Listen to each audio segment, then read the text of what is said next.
Okay, so welcome again. This is our UGRC 150 Group 2 main campus. My name is Dr. Mrs. Nancy Miles Bafojiti. You can call me Dr. Miles. For our purposes, I would want us to keep the reference Dr. Dr. Miles is okay. If you are using the title, then you don't want to use the first name. It doesn't sound right, to say Dr. Nancy. Dr. Miles is fine. Now, I say that so that we avoid as much as possible mommy, mom, what have you. I get that a lot because of the other things I do with my life. So for our purposes, let's keep the reference saying doctor and we will work fine. Okay. Once in a while there will be slips here and there, it's okay. But officially we keep it doctor. That's the first thing. I think you would have engaged the introductory lecture video, which is part of your lecture one that has been uploaded. So you would know a lot about what you should anticipate in the course outline, assessment scheduling, how content will be delivered. UGRC 150 is a fully online taught course, even prior to COVID. That was the anticipation. It's for all UGRCs. I'm sure those of you who will be doing academic writing will be doing it online as well, fully online. What it means is lectures are delivered as videos recorded to make your life a bit more comfortable. Now, after you have listened to the lecture, however, whether I came to the lecture hall in person or I gave you a video lecture, you would still have some questions. You would need some clarifications on certain, points. There might be some other questions that may not even directly be related to the content, but still relevant to your studying of the course. So there has to be an opportunity of interaction with the lecturer, and the framers of this new model had that in mind when they allowed us to schedule a time with the students to engage. Now, this session, which is an interactive session, not a lecture session, the lectures are delivered as videos for you and uploaded for all the units that you are expected to be assessed on. Okay, but for such a session too, some may miss it, so it is also recorded to give you an inkling of what was discussed in the session as led by your colleagues' questions. When they ask the questions, then we clarify. Then those that we feel has been dealt with, we point them back to the video. This will not be another video lecture. Otherwise, you will have about 3-4 videos on just one unit. And imagine if you are doing 10 units, see, it will be too much work for you to do. So you do your bit with what? Engaging the video lecture, going as guided by the course outline already on Sakai, an introductory lecture added to it for you. Then the course manual for UGRC 150, you have only one textbook. You don't need to find all other ones. You just have one textbook that should be enough for the content. Okay, so you get it. You either buy it, you can get it from the philosophy department. I think there's also the School of Arts, or you can borrow from your colleagues who did it last semester. You do it only once and pass and get an A. That's my target, and then you are done with the course. Okay, so you will have it. You can give it to a friend. What I won't advocate is copying people's brains and then selling it. So I don't believe in photocopying other people's material without their permission, of course.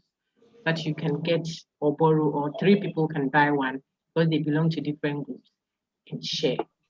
All those are possibilities. However, what you cannot let go is to study the thing without the content, without the course material. You will have a challenge. Why? Because your course, the continuous assessment will be conducted by your specific lecture. So for group 2 main campus, I will conduct all of your continuous assessment up to, I think, 50% of your final. You check that on your course outline, you see it. But because this course is co-taught, several lecturers are teaching several groups. We have a coordinator, one colleague who coordinates all our activities so that we can have some form of uniformity even in our various approaches to teaching the same content. Okay, so your exam, the 50% component, which is your exam, is not specific to your lecture. It is not your lecture alone that will teach. It will be a compilation of content from all the various lectures and then even the coordinating colleague. Okay, that means your reference point should be the teaching material. So we are giving you videos to guide you, teach you throughout. You will do the researching yourself. You search and research. That is university education. We give you opportunity to ask for clarity, like what we are having now. Then we upload that also. So teaching material, video lectures, interactive sessions. Now, if you can't make it to the interactive session because of perhaps your time scheduling, you have access to me. I can speak for myself. I think my colleagues have been saying, you have my email, you have my WhatsApp number. By now, you should have it. It means you should have gone to Sakai. You should have seen the channel, the YouTube channel that bears my name. It has all the videos stacked there for this specific course. And since I teach other courses, you see some other courses there. You go to that channel, you find videos for UGRC 150. They are all labeled. So lesson 1 or lecture 1, lecture 2, introductory word, all will begin with UGRC 150. You just get them and you study. I teach philosophy also. So there will be other philosophy courses. They also go there, they pick theirs. Why? Why is it so? Because Sakai doesn't allow us to put so much. We don't have the space on Sakai to upload the video itself or the recordings themselves. But look at the number of recordings we do per course. And we do hundreds and thousands of students. So what? So it is the link, the alphanumeric string, that link that will be uploaded to Sakai. So Sakai is still the primary reference point, but the link will take you ultimately to either Google Drive, where we have stored the video, or to YouTube, or to, depending on which space your lecturer still has, to the cloud or whatever. So if you take the link on Sakai, it will still take you to that video. If you are already subscribed to the channel, you get a prompt as soon as an upload is done. If you check and the prompt is for UGRC 150, you can go, whether it's midnight or Sakai is at it again or something, you won't have a challenge. However, even with that, you should still make your checks on Sakai primary for all your courses. This is sister advice, my dear friend. All your courses. In the morning, early morning, I think, you get to Sakai, you go to your other courses, check, is there any announcement? Go to resource 2. Has something been uploaded? Depending on the lecturer and what he or she has told you, check the place. Will she do some forum? Will she do some groupings? Will she require of you to belong to a certain group on Sakai? Go to site info and confirm all that. In other words, check your Sakai platform for announcement, for resource upload. There may be slides, there may be a notice on an open assessment for you that you must do, maybe to be available for just 2 days. If you do not check and you say, I didn't see the email, the lecturer is not supposed to necessarily copy your email. Some are even copied. Students don't see, they don't go there. You see, so you will lose out. And for UGRC 150, there is no automatic makeup for any assessment. If you lose it, you have lost it. Unless, I say automatic, unless there is a pertinent reason, which is not necessarily decided by your lecturer. See, we don't want undue advantage given to others or undue disadvantage. So if it is opened for 3 days, you do your assessment for within that 3 days.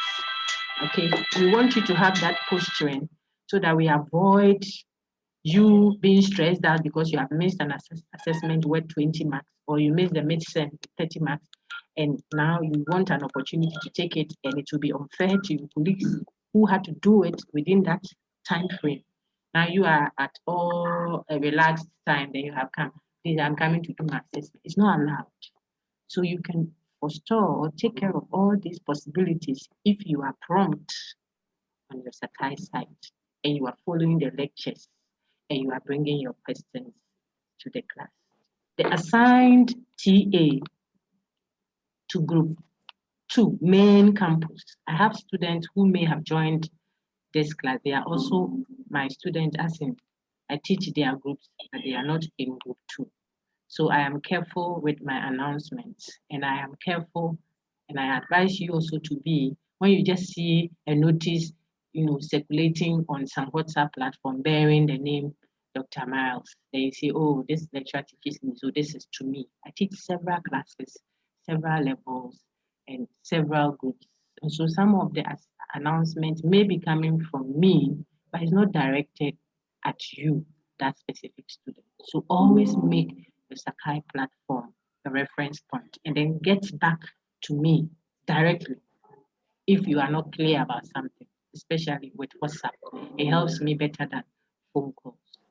020-730-1599 is my number, and it is very active on WhatsApp also. My email, these are all on the Sakai, on my slides, on the video, but I know students, so I'm saying it again. My email, nmiles.jimfi@ug.edu.gh. I'm not a student, so if you put SG there, it won't come through. Make sure you have spelled. I'm not repeating it. Don't worry. The video will come. They play back. Okay. Thank you. Thank you, do madam. fine. Don't worry. Okay. It's all already posted. Okay. The number is already on the slides. It's on the site also at overview on the course outlines. Up there, boldly written with my TA's details and all that. Even the slides that I have uploaded on Sakai as we speak. When you go to resource to all those slides have those details there. I'm just repeating them. You get a recording of this one too. Then you play back again and again. Okay. So just listen to me now. My email again is nmiles@ug.edu.gh. I am repeating it here because people send an email and then they spell the bar for U before O. If you do that, it will bounce back at you. You should look at the detail well, and then you will not have any problem. Okay. Then I want to mention my TA Isaac ACL's numbers. The Isaac's number is 02 for the one that he has given for this work. It's 0240. That's for the TA. 292252. This is also already sent there. I normally wouldn't do this because I want people to go to the source so they can get the whole package of information relevant to their life here. Not just come and take a piecemeal and go. I want the TA's number, then you get it. Meanwhile, the source has the TA's number, the lecturer's number, the email, when to expect which assessment, how will it be graded, which topics you should learn for which assessment. All those things are there. So if you just come and pick one and go, and pick one and go, then we have a challenge. So someone is saying, what is the time frame for our Monday lectures on Zoom? If you had gone to my Sakai, your course site on Sakai, you won't ask me this question, my dear friend. Okay, I can answer it straightforwardly, but I want you to go there so that if mistakenly you have joined the wrong group, you don't carry the wrong information. Then by the 3rd week, you are now finding out that you should have been in group 1. And group 1 would have done maybe 3 assessments already and graded, and you don't have the opportunity of makeup. So please go for these specific details. Go to the course site, go to Sakai, locate your UGRC 150 group. You go there and then look at announcement 2. If you are in group, this is group 2. If you are in group 2, that is what you see there. At announcement, you will see I have posted 3 announcements so far. 1 to give you an introduction, and then a detailed layout of the link for your content. My number, which Emmanuel Caesar is asking, is already there. I have repeated it here. It's on all the videos that we are going to engage right now. So if you're asking me, then it means you are trailing a bit, and you shouldn't trail too long because it's short semester. Okay. You would also know that I have uploaded some good slides. Slides means PowerPoint notes without the voice. Also at resource 2, you'll see that there are links there to take you to content to help you understand. There's the introductory lecture. All of these are there, and it will not be repeated here or anywhere. for your own sake. Someone said by the time we end the lectures are 2 hours. So if we start 10:30, we'll end 12:30. Okay, Manuela.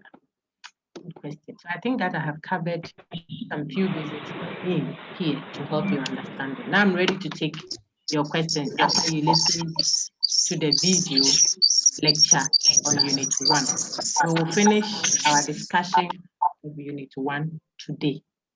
Then we will hopefully meet next week for a discussion of lecture Unit 2 on definitions. If you are guided by your course outline, you will see that we cannot do 1 unit per week. We have 6 weeks and the content is bigger. So you see the introductory lecture shows you how we are going to go about, and then the course outline on your site overview clearly shows you what you should have covered by the end of week 1. It is your duty to do that. Okay, let me take your questions on lecture 1, delivered. You raise your hand and then I call you. So keep your hand up if you have a question.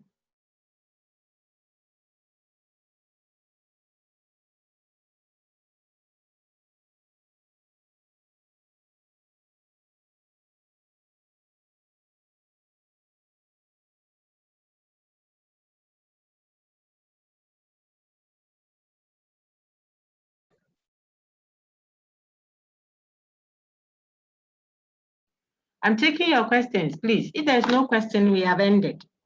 It means you are okay.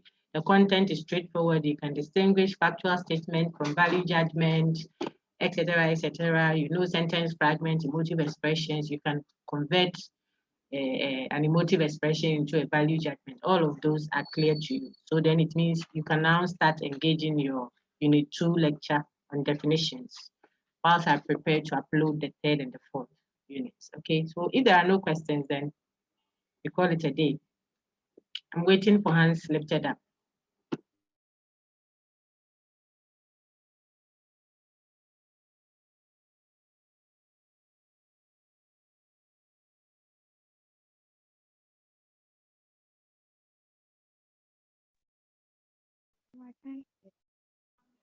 Yes, Emmanuel Ampondro. Forgive me if I didn't pronounce your name well. Emmanuel Kwesi Ampondro. Go ahead with your question. Madam, please, good morning. Good morning, sir.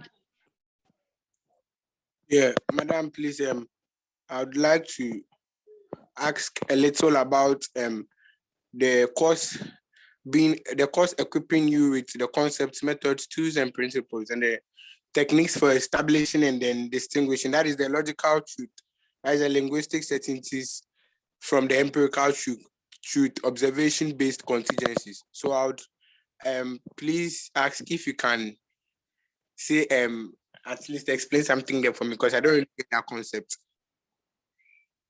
If I tell you that the lady wearing suit sitting at the back there is totally naked. Totally naked. This is I know she's not. What do you think about such a statement? Is it true or false? It's totally false. You see that is false even before you. You don't need to go and see this. Oh, I said come and see lah. This is that. I said my question to you will be, which sister? I said the one wearing suit. What has she done? She's totally naked. Like the way we say, I won't go and see. It is false. Yes, madam. But then sometimes, it could, madam, please. But then sometimes it could be like maybe the person is half naked. But half naked is not totally naked. The person is totally. Yes.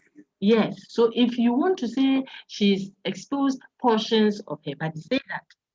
Say what you mean and mean what you say. So that is an example of a truth that does not depend on observation, seeing, or touching to ascertain truth. You can sit in your office as I'm doing now and pass a judgment on that. You can determine the truth or falsity prior to any experience. That's a logical truth. It can be logically true or logically false, but we determine it independently of observation. So in my introduction, I was showing you such types of statements. Then there Yes. are others that depend on observation. Like if I say someone is knocking at my door now, the expression someone is knocking at my door is an empirical truth. You have to observe to ascertain whether it's true or false. And for now, it is true. Are you okay with that one? Yes, please, madam. Right. Next question.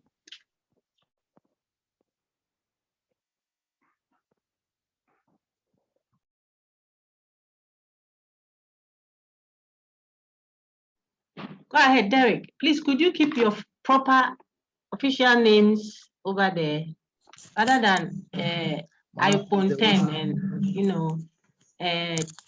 10917 this? No, please kindly keep your full name, your official name, like I have done. So you see Dr. Nancy Miles Jemfi there, because it's an official setting. Do save for us. Okay, we are recording.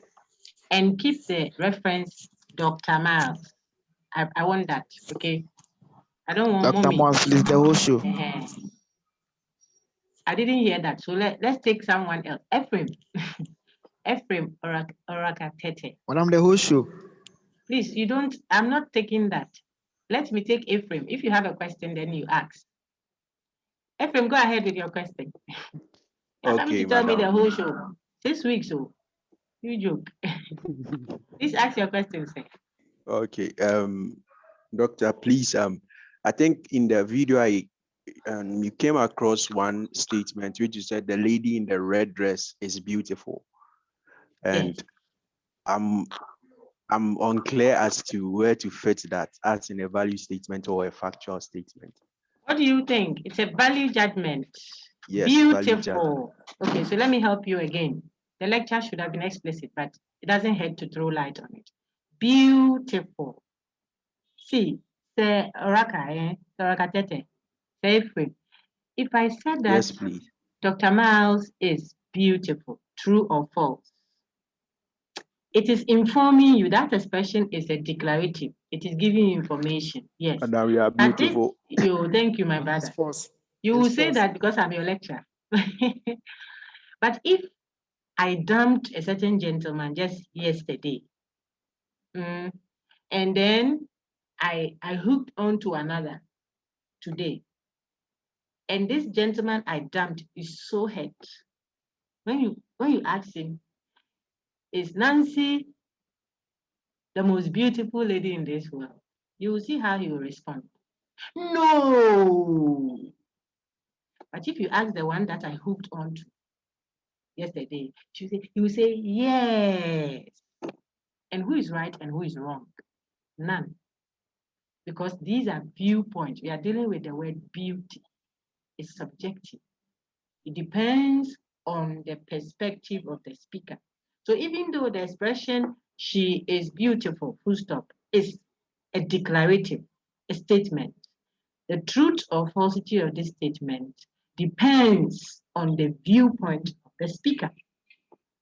That is what makes it a value judgment. It's a value. You are placing value on something because I'm using beauty. If I say wearing earrings is bad, that is a declarative. It is a statement.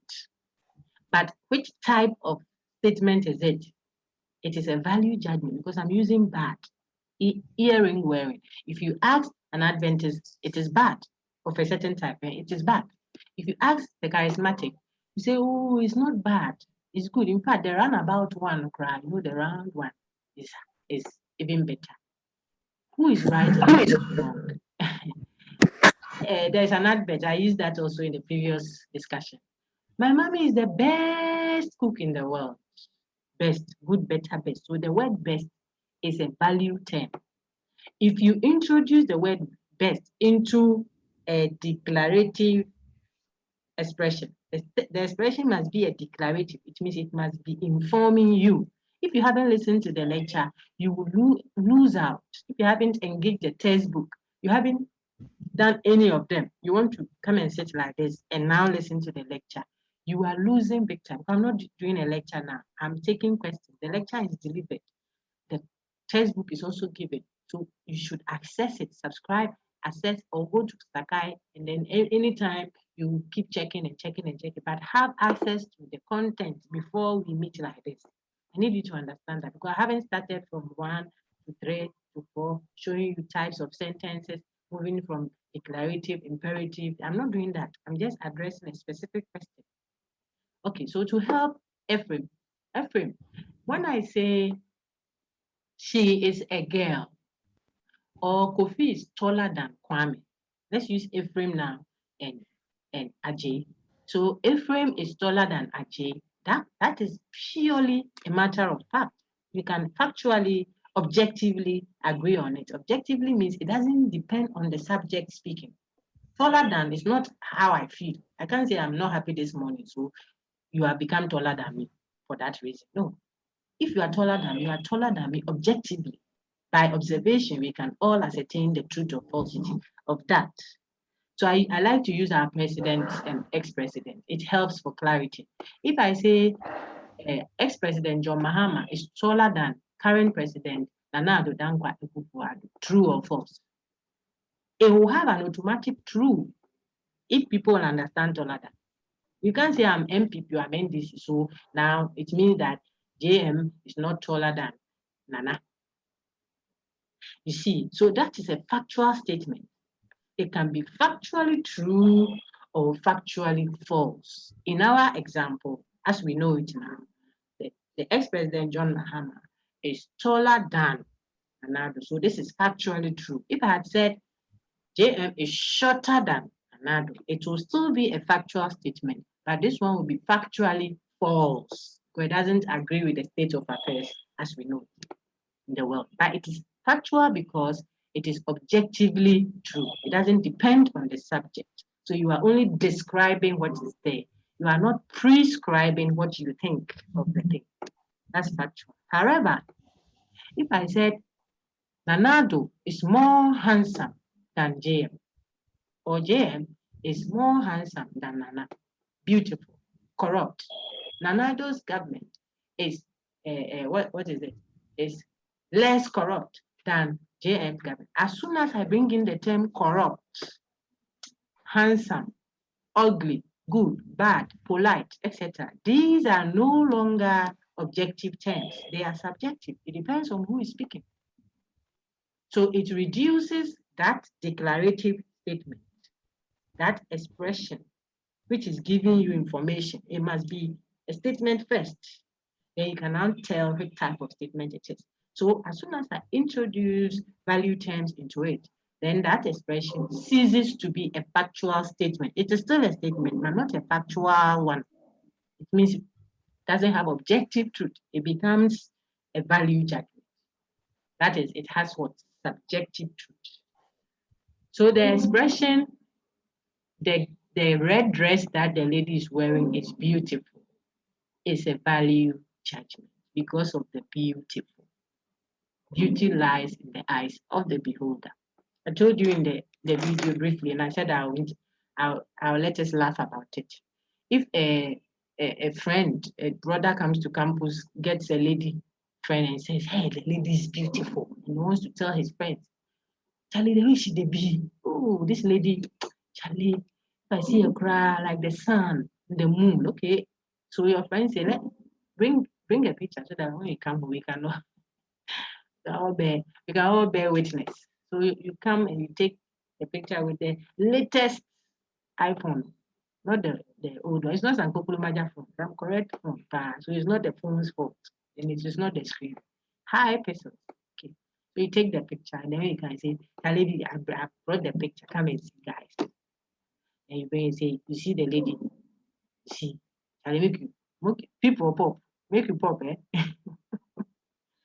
Then your friends look and they look and they look. You don't see beautiful.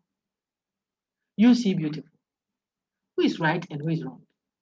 Nobody. They can't force you to see what they are saying because you see and you see beautiful. They see and maybe they don't see beautiful. You can't begrudge them because it depends.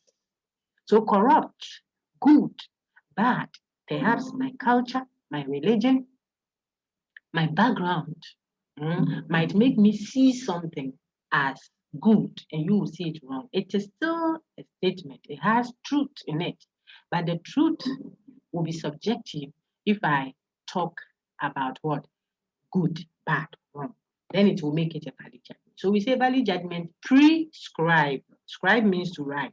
So before you even see to write, you already have a view, you have a viewpoint. So it's a prescription. If I say she's beautiful, I'm saying that this is what beauty should be. It's a prescription. You shouldn't talk back at your supervisor. I just gave you a valid judgment. Abortion is evil. That is a valid judgment. It is a declarative, yes, so it can be true or false, no problem. But which type? It's not the factual one. When I say abortion is what? Taking out the baby or the blood clot from the womb before its time. I just gave you what? Perhaps the meaning of abortion. It could pass as what? A definition. If I say Yamansa is having an abortion now, I am describing what is this, a factual statement. It could be factually true or factually false. Okay. But if I say abortion is evil, I am prescribing. So all the three expressions are giving you information. They are all declaratives, also called statements, also called assertions, also called propositions. But they are different types of what? Declaratives. One gives you the meaning of the word, definition. The other one describes how the word is used. Description, take note, is telling you about how something is happening objectively. That is factual statement. Then the last one is telling you someone's view about that word. And the view here is subjective. It's a viewpoint based on how the person sees it. So it has subjective truth. It's called value judgment. Okay. Sometimes there are overlaps, but let's take it one at a time. Sometimes one expression could be expressing a what? A value, and at the same time a fact. Like if I say Ghanaians or Ghana's constitution disapprove. No, let's use the one that is in the text. Most Ghanaians disapprove of what? Abortion. It is both factual and valid. Why? Because of the use of most. It makes it look like it's something that you can count, so you can describe factual. Yet disapproval seems to be a viewpoint. So it is both factual judgment and valid. So we have such overlaps. But let's go slowly. First, know the two extremes. Then when we are building on it, we can add those. So what? So one, know that if I say a bachelor is an unmarried adult male, I have given you a declarative. Which type of declarative is that? See, I said a bachelor is an unmarried adult male. What do you think that is? You can unmute all of you and talk. Definition. The definition. Excellent.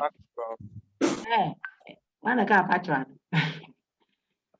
A bachelor is a definition. It's an unmarried adult male. That is A definition. fine. Very good. I'm giving you the meaning of bachelor. So it's a definition.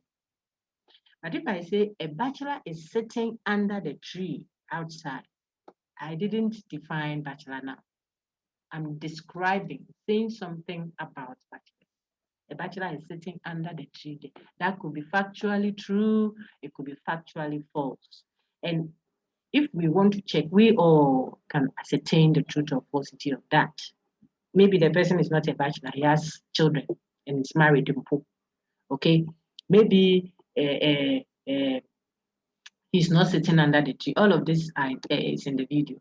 Maybe he's not sitting under a tree, he's actually sitting under the canopy or an umbrella.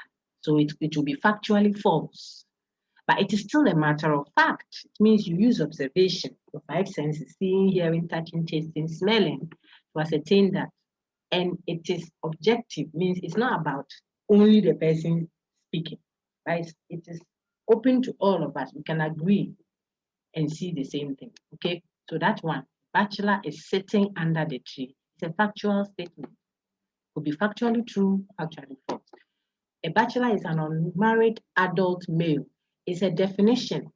It is still a statement, a declarative, an assertion, yes. But which type? A definition. This definition is a correct one. You say bachelor is an unmarried adult male. So it is a true definition. By definition could also be false. If I had said a bachelor is a married adult male, I would have defined wrongly. So it will be false, yet it is a definition. So a definition could also be true or false. Factual statement can be true or false. Value judgment can also be true or false. Okay, that is why these three are described as declaratives. They are informing you, they are conveying information, they are stating. What they are stating could be either true or false. That is what we mean when we say declaratives have a truth value. When we say it has a truth value, it doesn't mean it is true. It has the value of truth. It can be true or false. So the capacity to be either true or false is what makes what a declarative. And so I was ending with the value judgment, saying that value judgments do not have objective truth. They have what? Subjective truth. And so they are only prescribing what should be called true or false. Okay. I think I used Ephraim's question to throw a bit more light on stuff for people. So Ephraim, please, are you sorted? Yes, please. But I have another question. Go ahead, then we can take the others. No problem. Colleagues, don't forget your question. I'll take them. Ephraim, continue with your second question. Okay. So I think with the activities were inside the reading material. Yeah. There was one question like Joshua needs money. Yes. If let's say you are converting that declarative into an imperative, can you say Joshua need money? That's all. Yeah. You put a comma after Joshua. You put a comma after Joshua. Joshua need money. Wait. Okay. And what if you are turning it into an interrogative? I don't want to answer all those questions for you. Last one. Let it read as a genuine question. Does Joshua need money? Oh, okay. You see, they didn't restrict. They didn't say you shouldn't add any phrase. If they ask you to rephrase or rewrite this expression to read as a genuine question, then you say that. Okay. All right. Okay, thank you. You're welcome, sir. Let me take Sir Prince. I hope I didn't give someone an advantage, but we still have some time, so I'll take all questions. Sir Prince Achampo, please go ahead. Yes, those who are talking, just a minute, sir. Those who are saying that there are clashes, when I started, I re-emphasized what we have said over and over again. This is not a lecture, okay?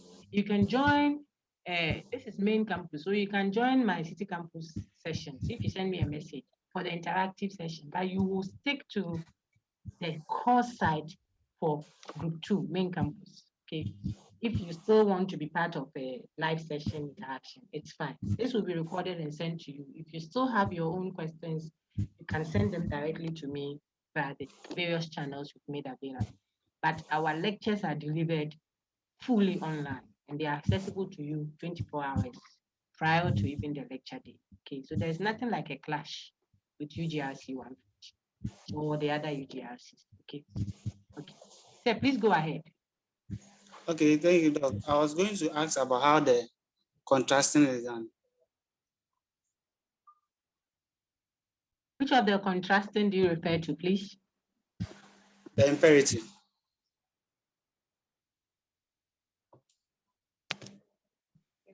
Write your name.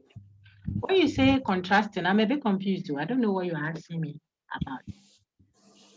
Yeah, I checked the book, then there was some activities over there, and they were stating that contrasting factual statements with imperatives.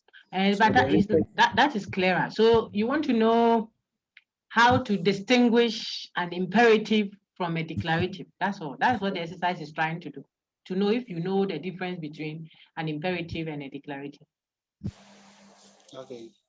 So you do the exercises as they can ask you to rephrase a certain given expression there, which is a declarative, rephrase it to read as an imperative. So if it is a declarative, it should give you information. If it is an imperative, it should tell you to do. That's all. If you don't write it to read as such, then you haven't understood imperative yet. All the best. You see that? Yes, please. What I won't do, and you can see that I'm trying to do that, is to re-deliver the lecture. I won't help you.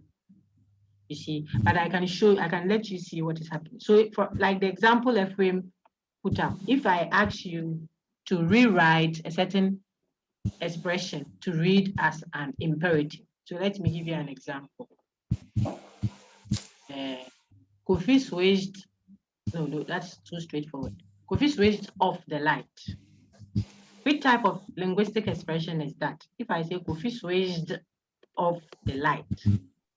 Declarative. The declarative, very good. Okay. So now you know that it is a declarative. Then I'm asking you to rephrase, or if you like, rewrite this expression to read as an imperative. Kofi, switch off the light. Kofi, switch off the light. So you write the Kofi, you put a comma, then you add switch off the light. You could also say, I'm now coming to introduce something that I have already done in the lecture, but let me touch on it. You could also say, could you please switch off the light, Kofi? You see that will have a question mark at the end, but it is still imperative, genuinely. So let me use this to explain something that I think you should know. We are doing logic, we are not doing English, okay? So the logician is looking at the intention of the speaker. The logician is trying to get into the mind of the one who spoke, but he doesn't want to do it like the witches and the wizards do. That's what we are told. Like, then you enter. No, we want to use your language, what you said, to get into your mind. So if I say, I meet someone on the road and I say, excuse me, sister, could you direct me to your HOD's office?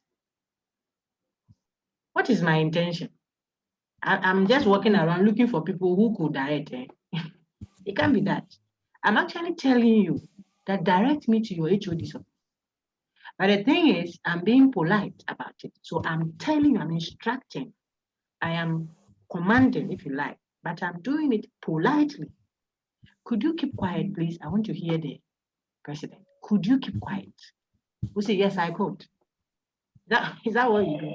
When you take a slap for saying, yes, I could. You don't. If I say, could you pass me the checkbook? Could you pass me the checkbook? You will just take the checkbook and pass it. Even though what I said came with a question mark explicitly. The implied meaning, if you are reading the speaker's intention well, which you should, and that is what we are training you to do. If you are reading it well, when I say, could you direct me to the library, please? You will say, oh, the library, take the first 10, right up there, that is the library. I will say, oh, thank you very much, and move on. You read my intentions well. I could have said, direct me to the library. That would have been a clear, unambiguous what? Imperative. Because I said, direct me to the library. Stand up, sit down. Do not touch the wall. These are all imperatives. They are instructions, directives, what have you. But sometimes imperatives may come disguised as what? Questions. They pretend to be questions explicitly, but they are not genuine questions. So we want you to take note that when you have such expressions, which in actually intend that what? The hearer performs an action, yet they are presented as if they are questions. Then you say they are explicitly what? Explicitly what? Questions. I'm not taking my teeth. They are explicitly what? Questions, but implicitly what? Imperative. You should know both so that when you are asked, then you can answer. So it is the implied meaning that works. But I could say this imperative is explicitly A, then you know that it's explicitly what? Interrogative. However, implicitly what? An imperative. Please, are you answered? Yes. Very good.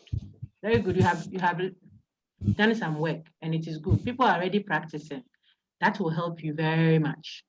I'm telling you, you will make your A with without stress.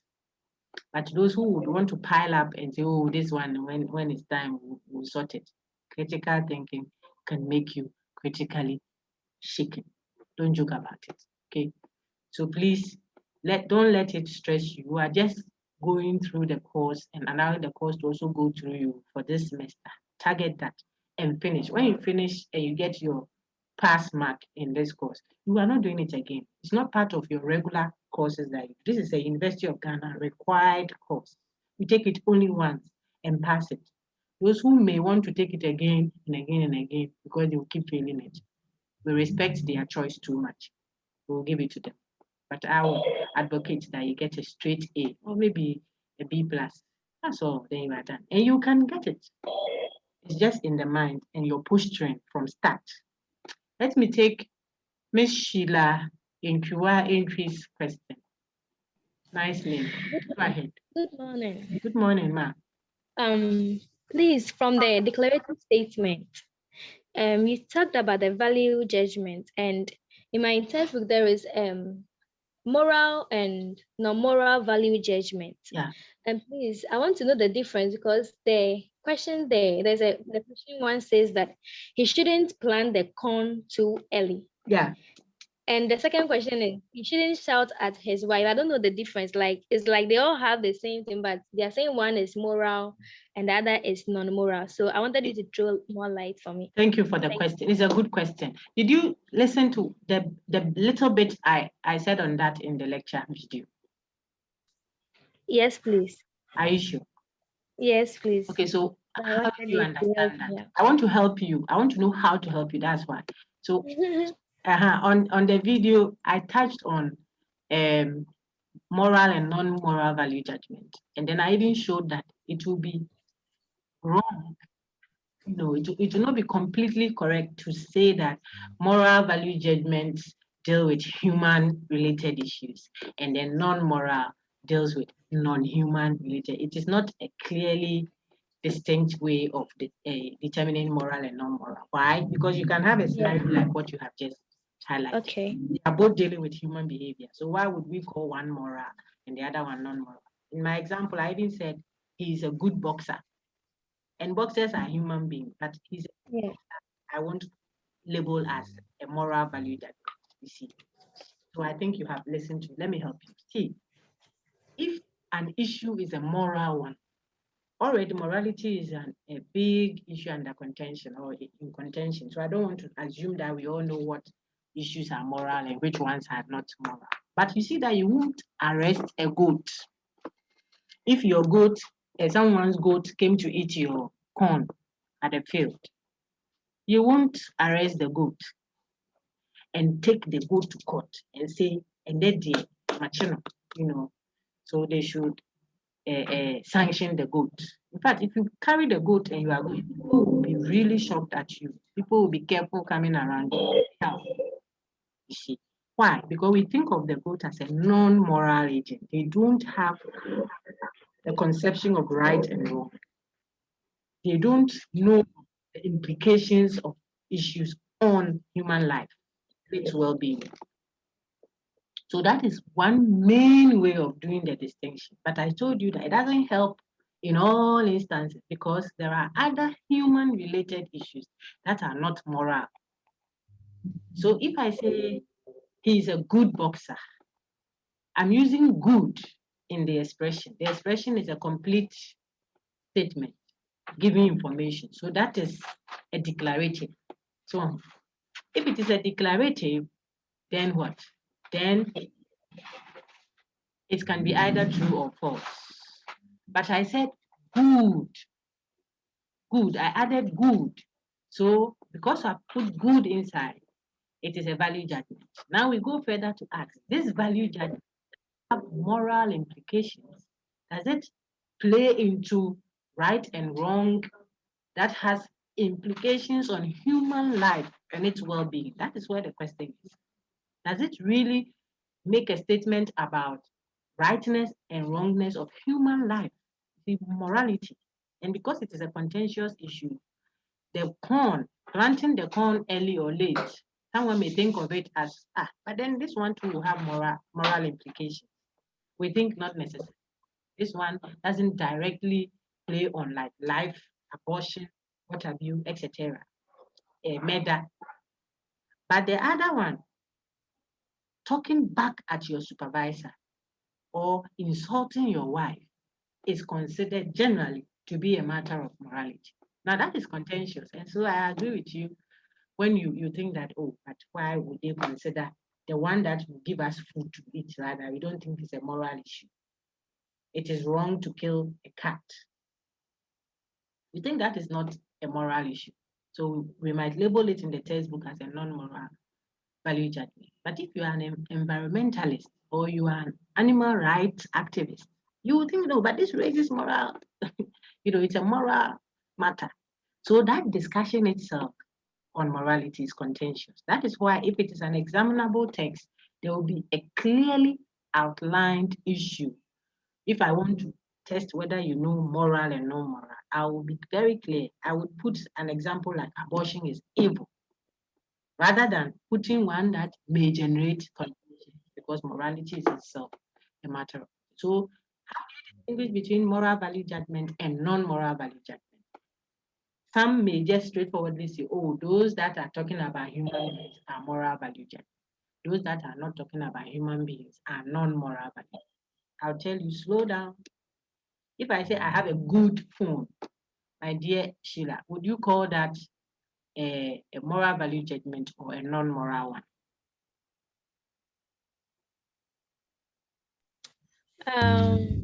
Not moral. Moral. I have a good phone. This one. Is it moral or non-moral? Non-moral. Non-moral. My phone is a non-moral matter because my phone being good, is not something that the phone decides. Yes. You see, it's not the phone's decision to be good or bad.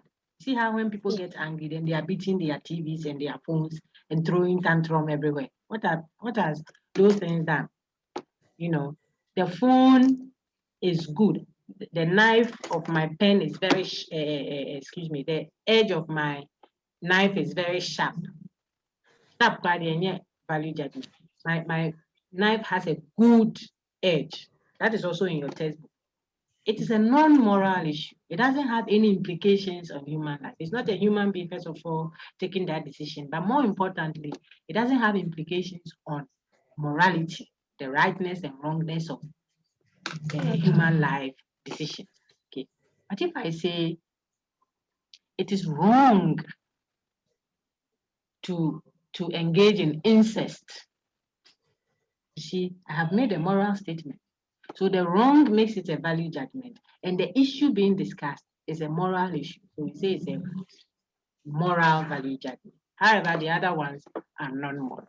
That is why in your textbook, you shouldn't plant the corn in June, then. It's considered a non-moral issue. So it's a value judgment, but a non-moral one. And your morality is not related to morality, the rightness or wrongness of human action that have moral implications. Whereas if I say he shouldn't insult his wife, that one has moral implications. So shouldn't, I'm prescribing what shouldn't be done, what should be done. So it's a value judgment. Which type? The moral one. Okay. Any other question?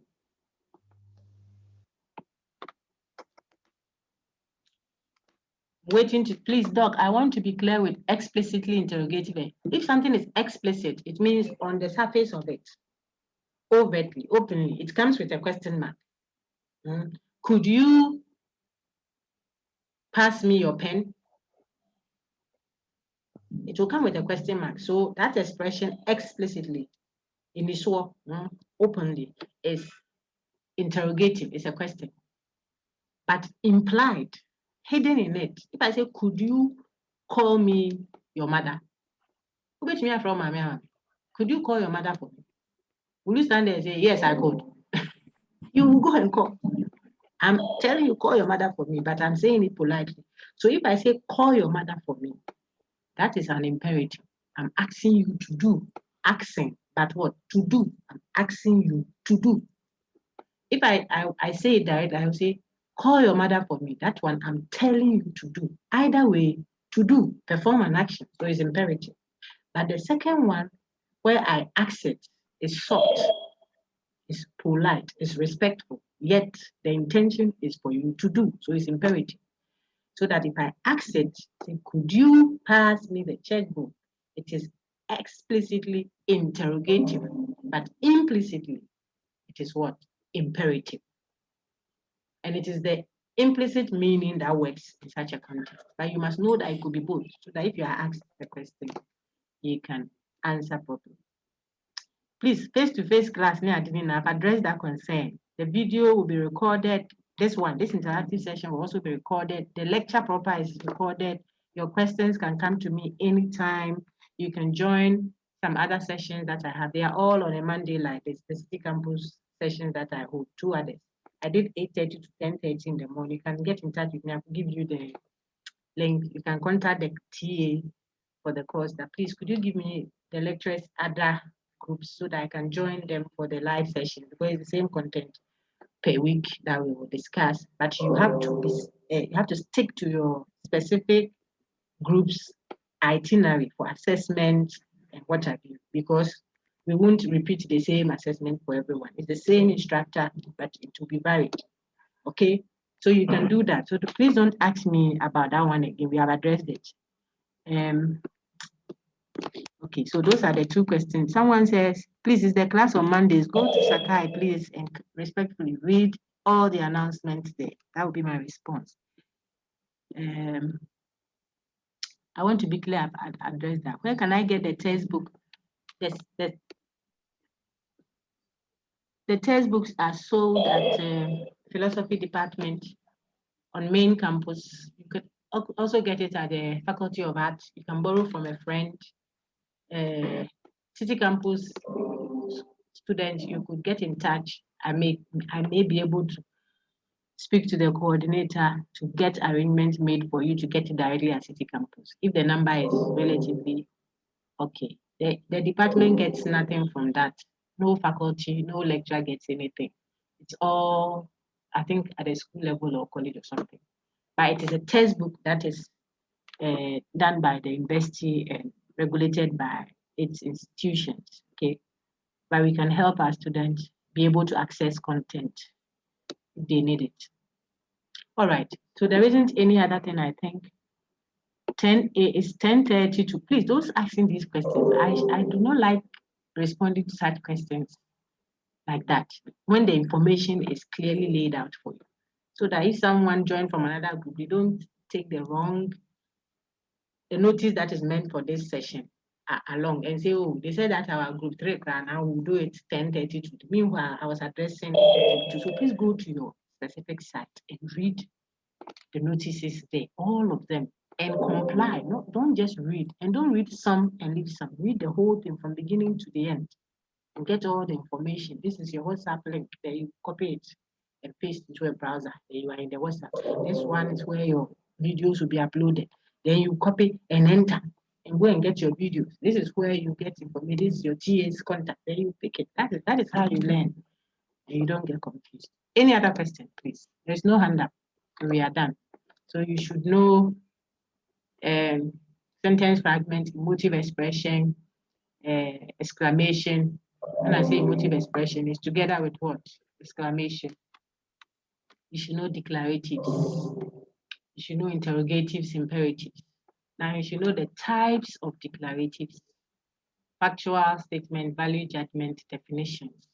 Then you should even go further, like your lady Sheila asked. You should know the types of value judgment, moral and non-moral. Then now you should know the parts of the definition. I added that to our first lecture, the definition and the definitions.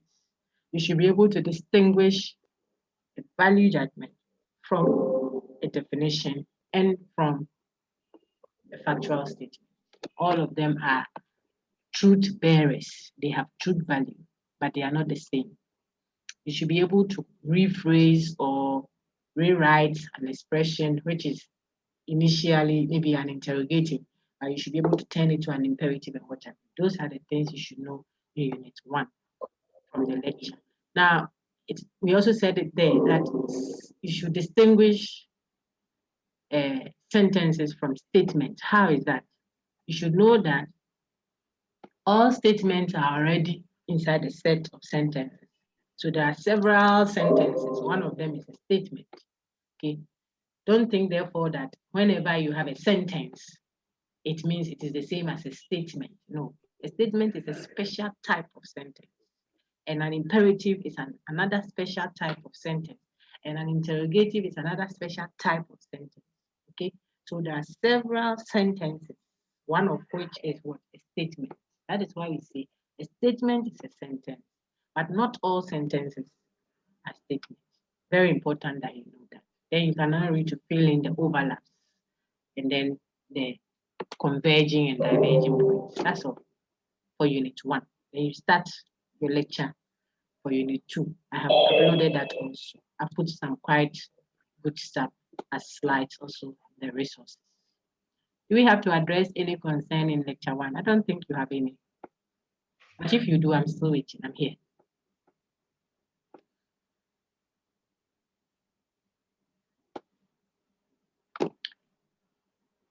So we wait for a while. If there isn't any, we are done.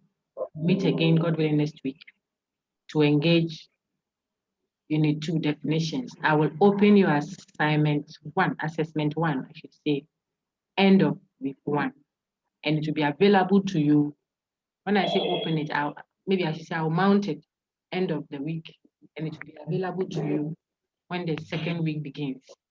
I don't think it will exceed 3 days. We will look at how it works. You get it done before the due date. Don't come asking for makeup. So you should be going to Sakai and getting yourself abreast with content. Okay. And if you look at the assessment schedule and the course outline at overview, you know the topics that each assessment should cover. Don't let me tell you that again. It will be a bore. We'll be repeating the same thing at different places. Let's go to course overview. Read the course outline that has been uploaded all the way to the end. You see the assessment schedule today.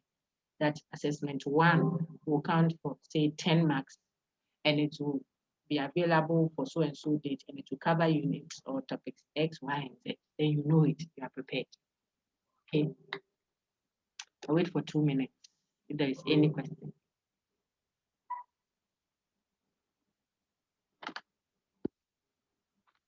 All lectures are 2 hours, please. So if you see 10:30, it means it's 10:30 to 2:30.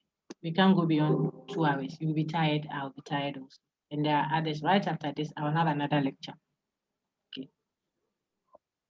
The number, you'll find it on Sakai. Please, those asking for jog timetable, this is the wrong place. I think we are all sorted. Doc, please, the statement. Oh.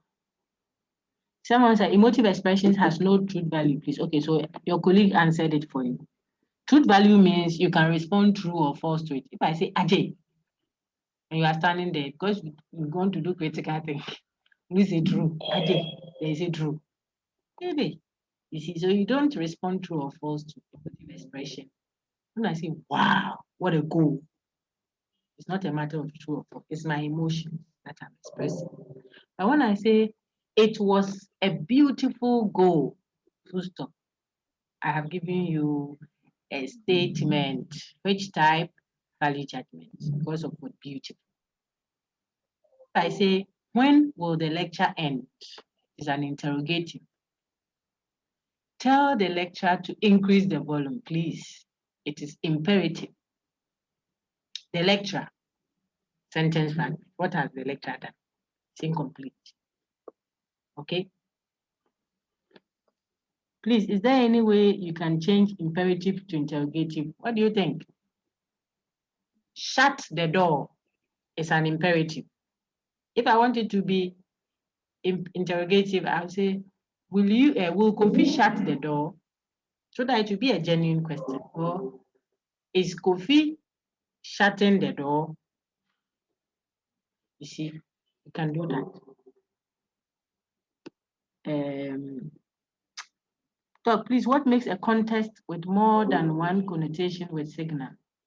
You are dealing with Unit 2 now. I don't have a problem addressing it, but I think we should take them one at a time. You can read ahead, but our discussions have to be focused so that you can always relate to the content, okay?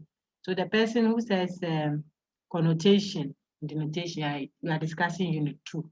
Beautiful. I will address those concerns in our next discussion, okay?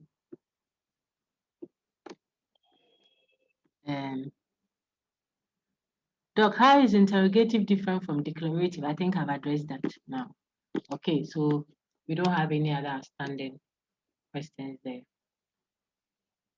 Can we end? Okay, so we are ready to end. I need someone who would want to act as the class rep for this group.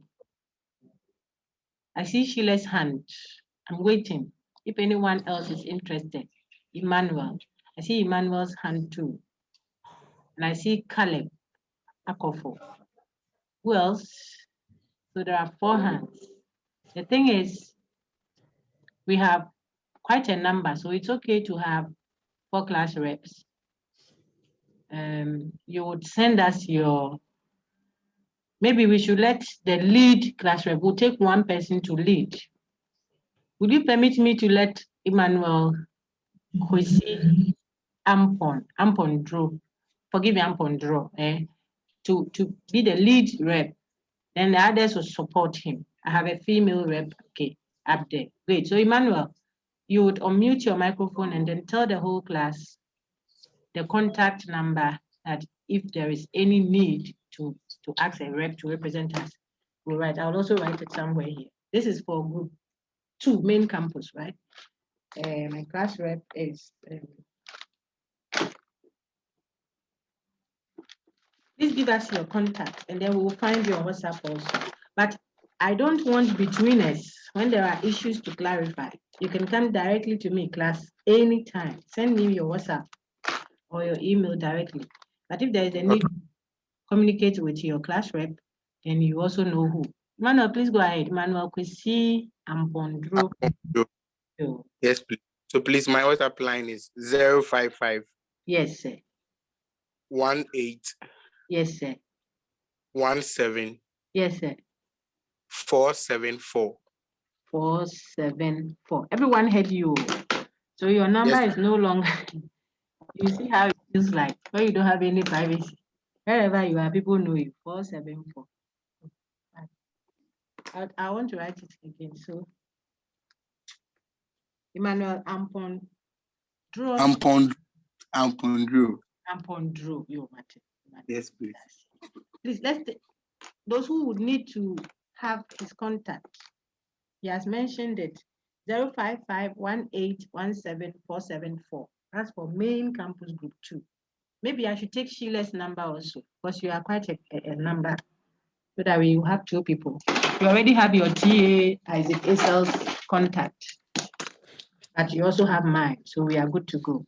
Sheila, please give me your number 2. That sounded so that others can write. 024.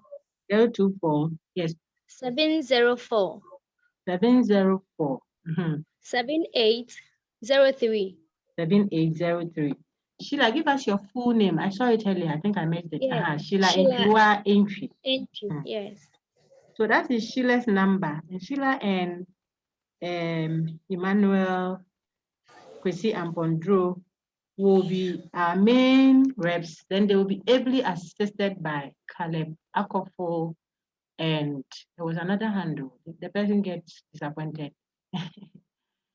Okay, so there is Caleb, and then there is was it Najat?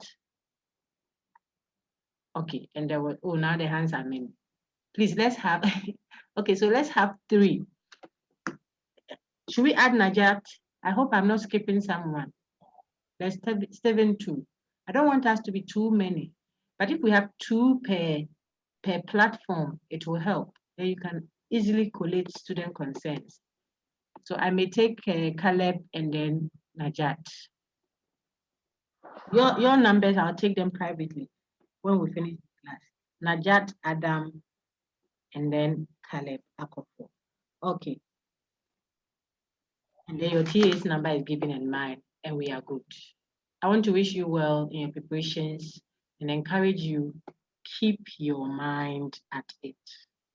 Don't look at the distractions all over the place. The university doesn't have a place for that.